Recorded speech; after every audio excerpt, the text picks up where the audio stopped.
Plus two കഴിഞ്ഞിട്ട് interest coaching പോകണം. അതല്ലേ നാട്ടിൽ നടക്കും. എന്തെങ്കിലുമൊക്കെ അങ്ങനെ കൈറ്റ്സിന്റെ 2 പിള്ളേർ വന്ന്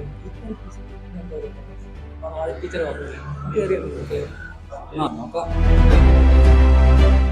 ഒരു സുവർണ അവസരമാണ് T2 എൻട്രൻസ്. പൊതുവിദ്യാഭ്യാസ വകുപ്പും കൈറ്റ് വിദ്യാഭ്യാസം ഒരുക്കുന്ന ഒരു സുവർണ അവസരം T2 എൻട്രൻസ്. പ്ലസ് 2 ഒക്കെ കഴിഞ്ഞ എൻട്രൻസ് എക്സാമിന് എളുപ്പമായി ഉപയോഗിക്കാം T2 എൻട്രൻസ്.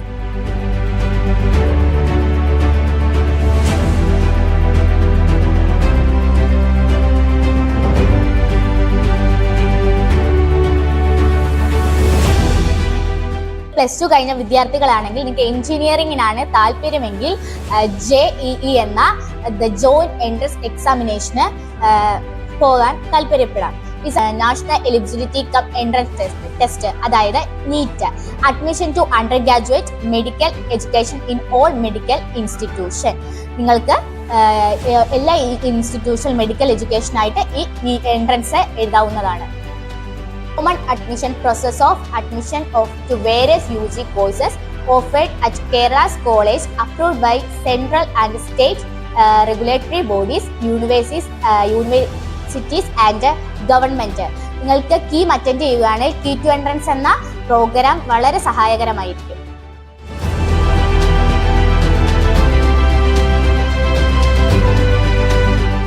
ഒരു എൻട്രൻസ് കോച്ചിങ്ങിന് വേണ്ടി ജോയിൻ ചെയ്യാൻ ഇരിക്കുമായിരുന്നു. അപ്പോഴാണ് ഞാൻ T2 എൻട്രൻസ് എന്ന് പറഞ്ഞ ഒരു പ്രോഗ്രാം അറ്റൻഡ് ചെയ്തത്. അതിൽ കൂടെ എനിക്ക് പല കാര്യങ്ങൾ മനസ്സിലായി. മോക്ക് ടെസ്റ്റ്, എങ്ങനെ ഒരു എൻട്രൻസ് എക്സാമിന് പ്രിപ്പയർ ചെയ്യാം, അങ്ങനെ വിവിധ കാര്യങ്ങൾ ഞാൻ അതിൽ നിന്ന് മനസ്സിലായി. അതുകൊണ്ട് നമുക്ക് ഇത് അറ്റൻഡ് ചെയ്തുകൂടാ. മറ്റേ കോച്ചിങ് സെൻറ്ററിനെ അപേക്ഷിച്ച് ഇത് നമുക്ക് വളരെ യൂസ്ഫുൾ ആണ്. എക്സ്പെൻസ് ഒന്നുമില്ല. അത് കോച്ചിങ് സെൻറ്ററിൽ പോകുന്ന അതേ ബെനിഫിറ്റാണ് നമുക്ക് ഇവിടെയും കിട്ടുന്നത്. ഞങ്ങളുടെ ജൂനിയർ ആയിട്ടുള്ള ലിറ്റിൽ കിഡ്സ് 2 പേര് ഞങ്ങൾക്ക് T2 എൻട്രൻസിൻ്റെ ക്ലാസ് എടുക്കാൻ വന്നു. അതിലൂടെ എനിക്ക് പ്ലസ് 2 കഴിഞ്ഞിട്ട് ഏതൊക്കെ മേഖലയിലോട്ടുള്ള എക്സാമുകളെ പറ്റി അറിവും അതിൻ്റെ എക്സ്പേർട്സ് ആയിട്ടുള്ള ഓരോരുത്തരുടെ ക്ലാസ്സിനെ കുറിച്ചുള്ള ഡീറ്റെയിൽസും എനിക്ക് കിട്ടി.